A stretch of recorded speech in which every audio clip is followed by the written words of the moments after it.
Supreme court کے justice محمد علی مظہر نے ذوالفقار بھٹو کی پھانسی سے متعلق صدارتی ریفرنس پر تفصیلی رائے جاری کر دی۔ جسٹس محمد علی مظہر نے کہا ذوالفقار بھٹو کا ٹرائل آرٹیکل 4 اور 9 کے تحت منصفانہ ٹرائل کے معیار پر پورا نہیں اترتا تھا۔ تفصیل جانیں گے راجہ محسن اعجاز سے۔ جی راجہ محسن۔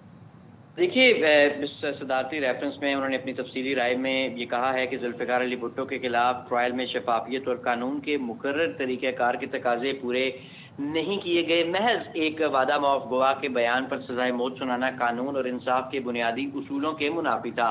ریکارڈ سے ثابت ہوتا ہے کہ ٹرائل کے دوران ججوں کی ذاتی جانبداری اور پہلے سے قائم شدہ ذہن نے منصفانہ فیصلے کی بنیاد کو متاثر کیا۔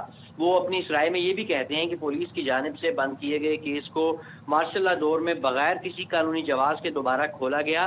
کیس کو سیشن کورٹ سے ہائی کورٹ منتقل کرنے کا فیصلہ ملزمان کو نوٹس دیے بغیر اور قانونی تقاضے پورے کیے بغیر سرسری انداز میں کیا گیا۔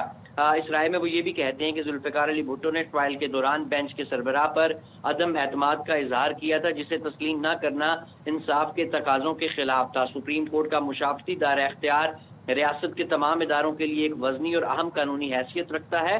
ٹرائل کے دوران استعمال کیے گئے سخت جملوں اور طنزیہ ریمارک سے عدالتی وقار اور غیر جانبداری متاثر ہوئی۔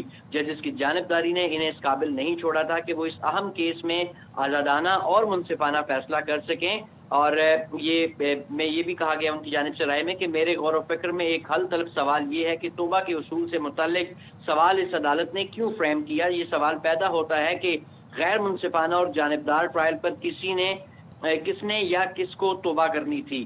وہ یہ بھی کہتے ہیں کہ کیا وہ مرحوم ارواح توبہ کے مخاطب تھی جنہوں نے ہائی کورٹ میں مقدمہ سنا تھا، یا وہ ججز توبہ کے ذمہ دار تھے جنہوں نے اپیل اور نظرثانی کی سماعت کی تھی۔ وہ بینچ توبہ کا مخاطب تھا جس نے سوال کو قابل سماعت سمجھا اور فریم کیا، یا وہ بینچ ارکان توبہ کے زمرے میں آتے ہیں جنہوں نے ریفرنس دائر ہونے کے برسوں بعد اپنی رائے دی۔ یہ رائے اگرچہ واضح الفاظ میں ندامت کا اظہار نہیں کرتی، تاہم کسی حد تک پشیمانی کو ظاہر کرتی ہے۔ اس رائے میں منصفانہ ٹرائل اور جو ڈیو پروسیس کو یقینی بنانے میں ناکامی پر توجہ کے اعتراف کا مفہوم بھی جھلکتا ہے۔ جسٹس محمد علی مظہر نے اپنی رائے کا اختتام مرزا غالب کے اشعار پر کیا۔